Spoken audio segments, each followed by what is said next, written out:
Hey everybody, it's Tim Hinton, the Beast of the Marching Arts. I'm here with Joe Huls, the PYWARE guru. Joe, how are you? I'm fantastic. Living the dream, man. That's right. So it's that time of year, everybody, and we are here to give you some help for your summer drill writing stress. Not that there's ever any of that for any of us drill writer types. But Joe, how is your drill writing season going? Yeah, it's going great. It's going great so far. Got all the info in from my clients, so just starting to kind of get everything kind of sorted out and make sure everyone's drill due dates are in line, so that everyone gets what they need by the time that they need it. So that's the real important thing. Right. We're all cranking up drill writing. What happened, the reason we're having this conversation, everybody, is that the last couple days, people again started picking up, buying Joe's course at Marching Arts Education. There's a wonderful, very helpful course called How to Write Drill, PYWARE and Drill Design Basics. And Joe, you put this together. We're distributing it at Marching Arts Education. And it's like reminds you, like, okay, here's the basics. Here's some really good tips on how to make your drill writing go better, sort of things you do when you're designing it. And I thought, okay, it is that time of year when a lot of people go out, show up and dust off their PYWARE. I think a lot of people who write for their own band, especially, if they just sort of, oh, it's June. All right, how does this work again? You know what I mean? Like, Yeah. you have to kind of remember if you haven't used it for the whole year, like regular drill writer people do. So do you find that experience for a lot of people that you talk to, that like they have to remember it? Yeah, I'm starting to see it pop up more on the forums and online and on Facebook as summer break is beginning for a lot of band directors that jump in and either write their show or maybe a handful of other shows. And with PYWARE coming out with the small band version of PYWARE, I see a lot of directors have gone to purchase that and kind of use that in their for their band when maybe they had never done that before, because PYWARE was a bit more expensive kind of for the larger band programs. But now with that small band version of it, a lot of people are jumping right in and then going, whoa, this is a lot. There's a lot to this program. Right. And I just need some help. And so a lot of questions are coming up on the forums, a lot of questions coming up online. And so the course at Marching Arts Education does a great job, I think, of getting that that splash of jumping right in out of the way, and helps you with, it sorts out, what should you be using, in what order should you use it, and how to explore the other sides and all the other bells and whistles kind of on your own time. Because there's a lot to PYWARE that you use, and then there's a lot to PYWARE that you can use. So it's and it's kind of like golf. Everyone's got their way of doing it. But certainly the course can really help get a lot of the questions out of the way right off the bat.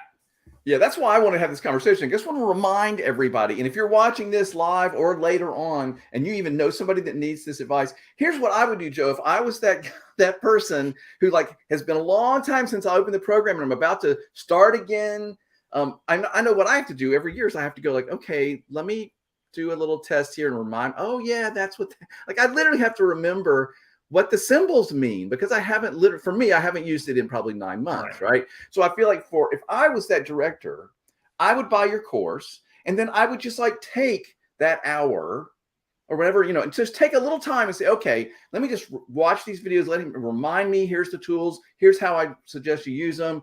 Just sort of get that flow again. Then you open up the program. You're like, oh yeah, I'm ready. I can start playing with it now. You know what I mean, Joe? I feel like a little refresher would be very helpful to people right now.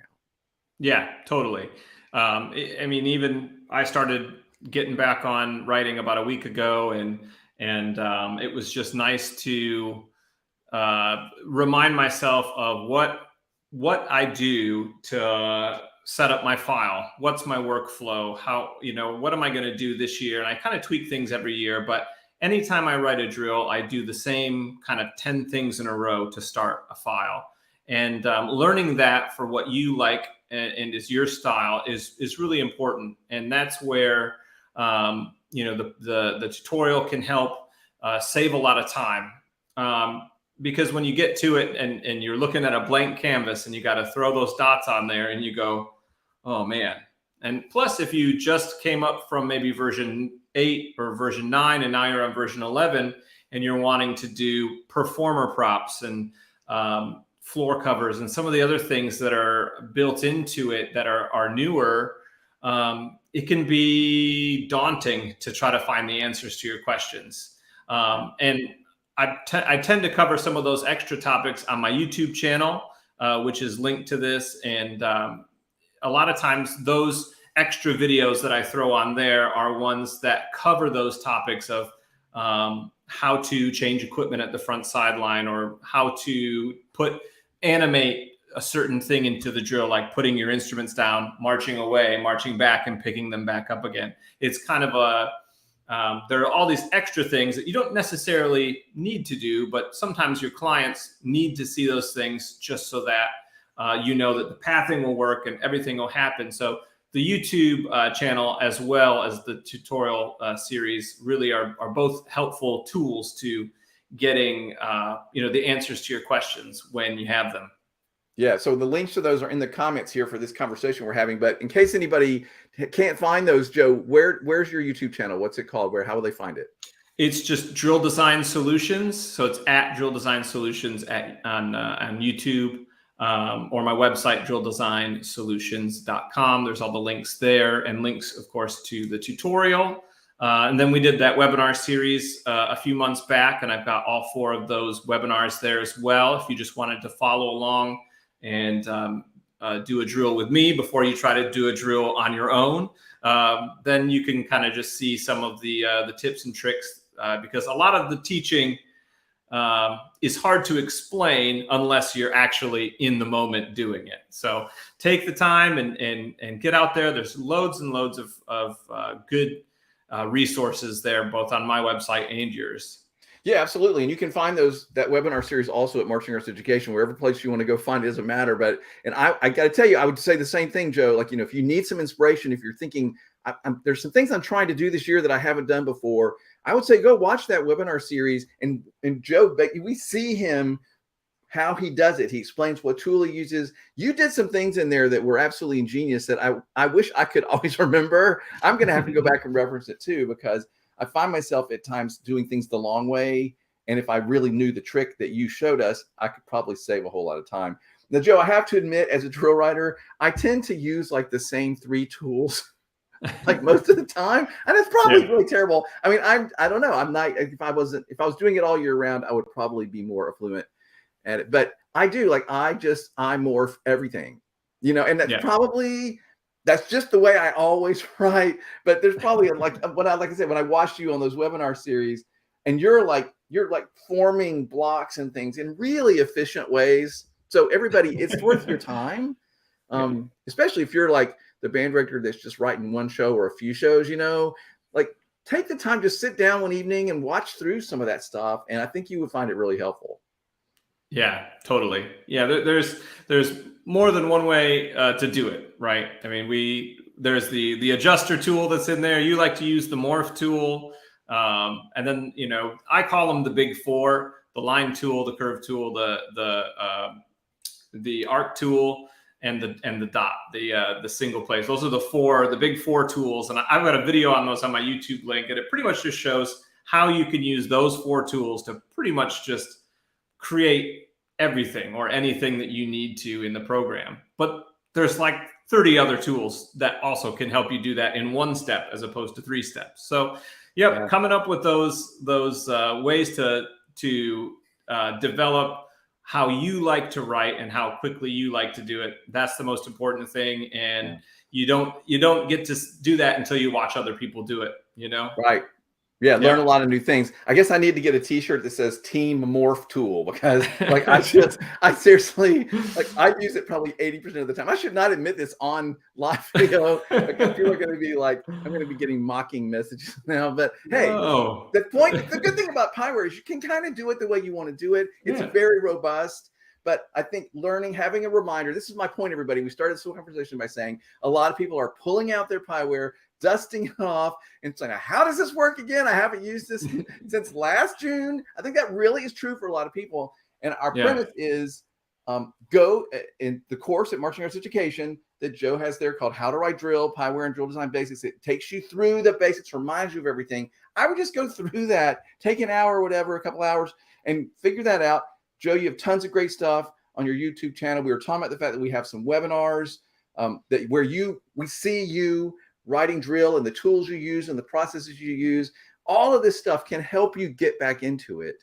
The other thing too is, Joe, sometimes do you get in the middle of a drill and your brain just like freezes? Like I have, sometimes you're like, I literally am listening there thinking, I have no idea how to write drill all of a sudden. It just shuts down. And I'm like, okay, I've got a lot more drill to write. So if that happens, I have something I do. But what do you do if you ever get, other than stop and go for a walk or take a shower is a big one for me, but that's not really my answer. But what do you do?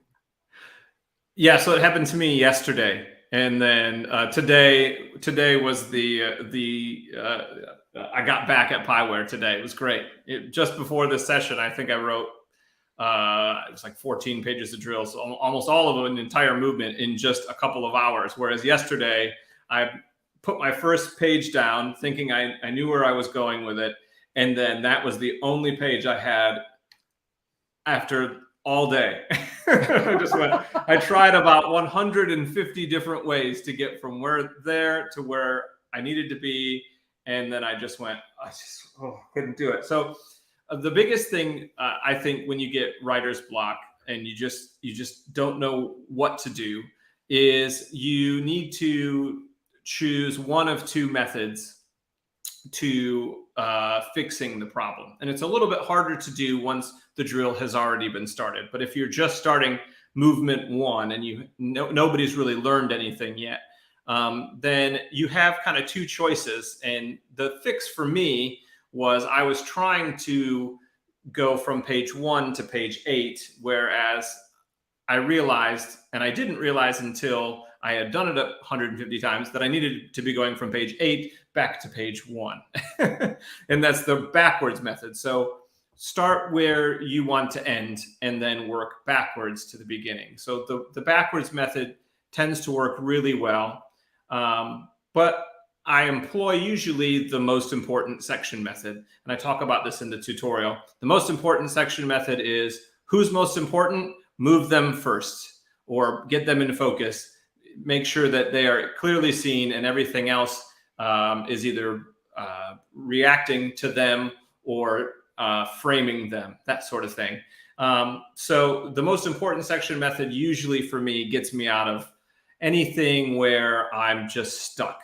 And I say, well, who's most important for the next 16 counts? The trumpets and the rifles. Well, get the trumpets and the rifles in a position where they're moving first and everything gets out of the way. And then you morph it and look ahead and that sort of thing. But that's usually the thing that gets me when I'm stuck. Yeah. Other than taking a break. And that would be the other thing I would say. That's important too. But sometimes you just need to stop and step away. I mean, seriously. And I always say that like my best things are taking my dog for a walk or getting in the shower. I have great ideas in the shower. Somehow like I relax and like I have jumped out of the shower and run. Well, I did dry off. And then run to the computer and like start making notes because these ideas come to me. But what I was going to say for me is sometimes I just get to the point in the summer where I'm like, I don't remember how to write drill. Like I don't have any ideas. So what I will literally do is take one of my, I'm old school, everybody, DVDs, drum corps DVDs off the shelf and literally just put it in. It doesn't even matter who it is. Just put on any recording of a marching group. And seriously, and like I'll watch it for like 45 seconds and I'll see things start to move around. And for some reason, Joe, in my brain, it's like click, click, click, click. And I'm like, oh yeah, I can write drill. Like it's okay to do that. It's okay to do that. Drill. Yeah.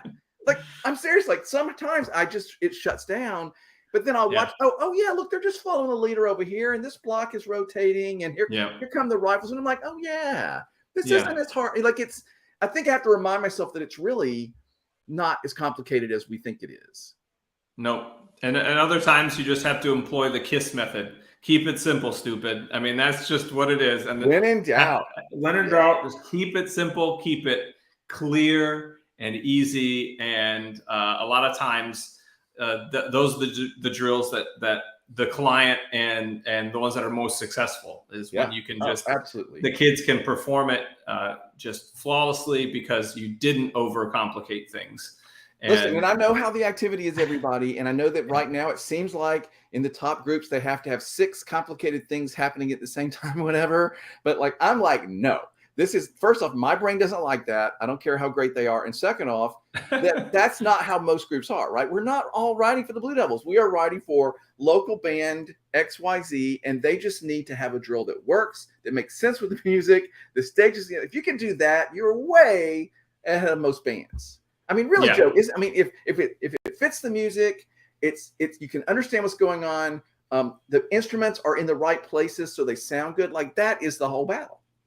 Yeah, it is. It's important to just to keep, as you write as well, just keep the individual kid in your head. That's the one thing that sometimes I'll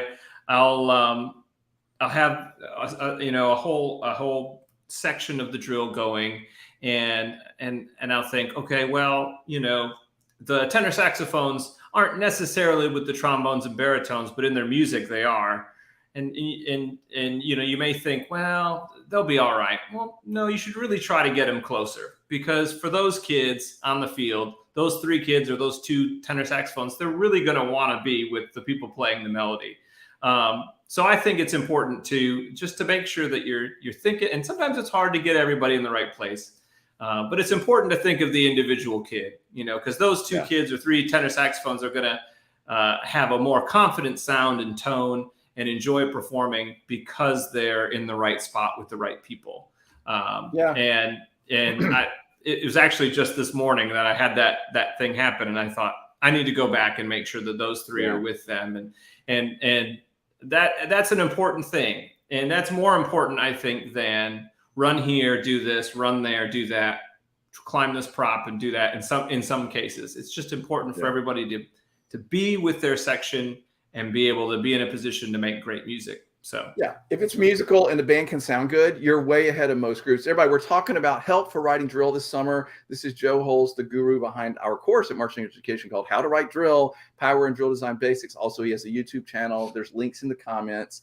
We just want to make sure there is help for you. And we've made some suggestions on this video. If you haven't watched from the beginning, hopefully you'll go back. Some things that we think you can do to sort of start your drill writing season. If you're one of those people that's dusting it off, Joe, the other thing I would say to your point of what you just said about keeping those tenor saxes happy, whatever, I would also say that sometimes I have to remind myself that, okay, Tim, most 9th grade marching band kids, especially boys, cannot jazz run across the field for 32 counts at 4 to 5. I really need to remember this, because I'm going to have my clients going to be calling me up going, all right, the ambulance is here because of set 45. I'm going to be like, wait a minute. So anyway, you have to, like, really, usually something that is going to work, it's going to make everybody happy. You are not trying to reinvent the wheel, everybody. Yeah, I think sometimes it's important to keep in mind too, and I try to keep it in my head, is those first 8 sets of the show are very important, because number 1, that's the introduction to the show, and it's got to match the visual and the idea behind the program, but it is the first 8 dots that are sometimes a quarter to sometimes a half of the kids will ever march and learn themselves. Those are those freshman dots, and those first 8 are going to be ones where they're either they got it or they don't got it, and they're going to need some more time on it, So I try to make sure that in those first 8 dots while I'm writing, that I think, is this going to be a great way for this director to get started? And in some cases, if it needs to be something that's very challenging, I'll write the opener, but then I'll say, hey, you may want to consider starting at page 8 and learning to the end first, and then go back, because sometimes if that opening chunk is supposed to be something visually really fast or hard, then I always suggest maybe start one chunk into the show and then go back to page 1 when the kids are a little stronger, a little bit little bit fitter. They're ready Yeah. for it. That's fantastic advice, everybody. Because Yeah. if your first 7 are like this theatrical movement thing, like you don't start there on day 1 Yeah. of Vega. You're like, hey, everybody, we're going to learn this later. Right.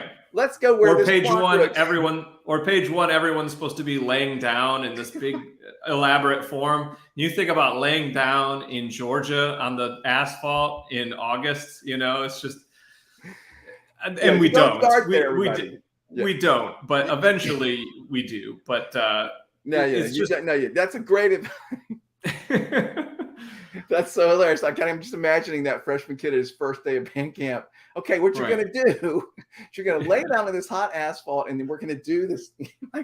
Everybody, you save that for like day 3 in the air conditioning in the gym. Okay. Right. But anyway, we all know that stuff. So we're talking about how to write drill. There is help for everybody. Do not distress.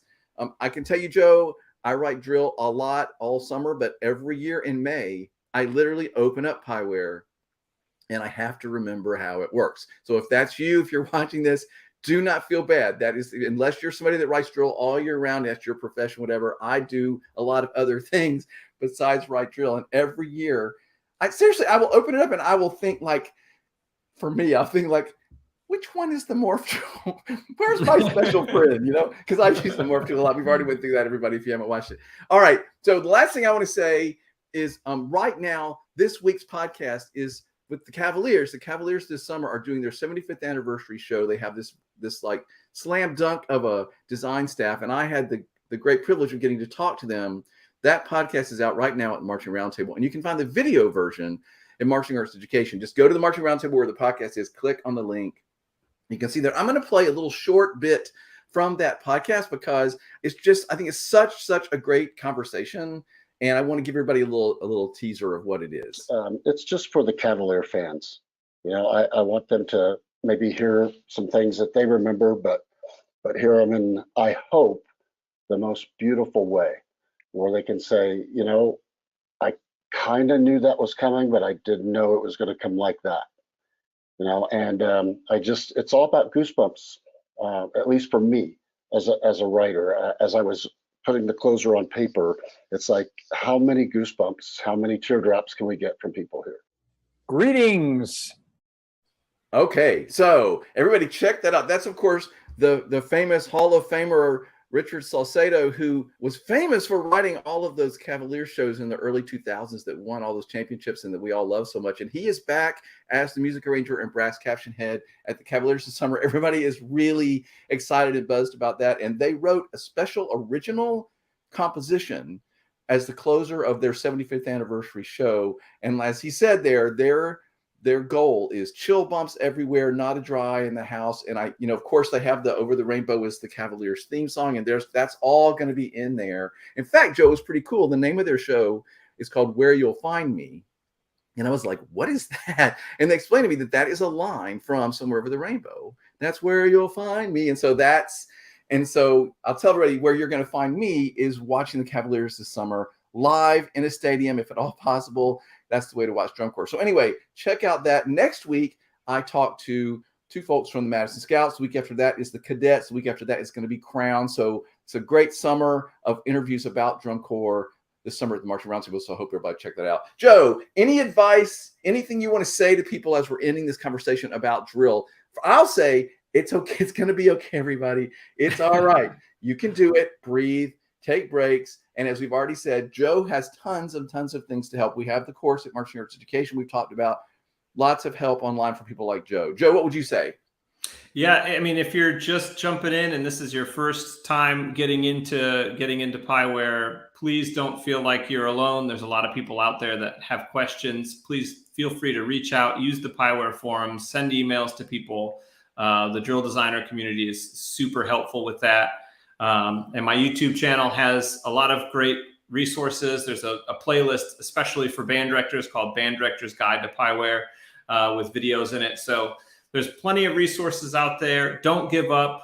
Don't just hop off the wagon and hire somebody to do it. You can do it, even if it comes down to sketching it out on your notepad. I always have my notepad here, and then go back to PYWARE and try to put it in. But you can do it. I always, speaking of DCI with, Cavaliers that you just played, I mean, DCI is a huge inspiration for me as the season goes on. I mean, I watch every flow marching thing I can. Even though I get the shows memorized by halfway through the season, I still watch every single one just because it's just great to take it in. And if you're a person who's writing music and drill and all that stuff, it's just great to watch that and take it in. And then it just gives you ideas, little things. Every show I watch, I go, oh, that's a good little thing. It's just a little thing to put in your bag. And then when you get back to PYWARE, it could be the simplest little transition or the simplest little way of, getting a section from here to there, or this type of form to that type of form. And it's just those little nuggets. Every show has at least one or two of them where you just go, that was good. And then you put it in your bag, and hopefully you can remember it when it comes time for you to write your drill. So check all those things out, and, stay positive. You got this. Yeah, absolutely. By the way, I'll say one more thing, and that is that don't forget that every moment of the drill doesn't have to be brilliant and new. It just needs to really work. Present your kids well. Joe, it's so funny. I write drill for the Archbishop Alter High School Band. They had a banner year this past year, winning Class A at Bands of America. And I was talking to that director yesterday about the show that we're still sort of figuring out and getting it all figured out. And I'm about to start that drill this year. But we sort of figured out our one really special moment, and it's like we want to have one moment that everybody's talking about when they're walking out of the stadium, right? That's always what you want to do. And we figured that out for Alter. What we think is going to be that for them next year. So anybody that's out there that's an Alter fan, hopefully you will like our one special, really cool moment that happens in the show this coming fall. But just everybody, make it work. Set your kids up for success. If you know anybody that's writing drill and stressed out, let them know this video is there. Maybe they'll get a little bit of encouragement, and they'll be reminded of all the resources that Joe and others have that are out there. Joe, thanks for talking. This was really fun. Yeah, it's a pleasure. Thank you. Good luck, everybody. You can do it. Stay strong. Take those breaks. Take care of yourself. Get some sleep. Have a good season. Thanks, Joe. Bye.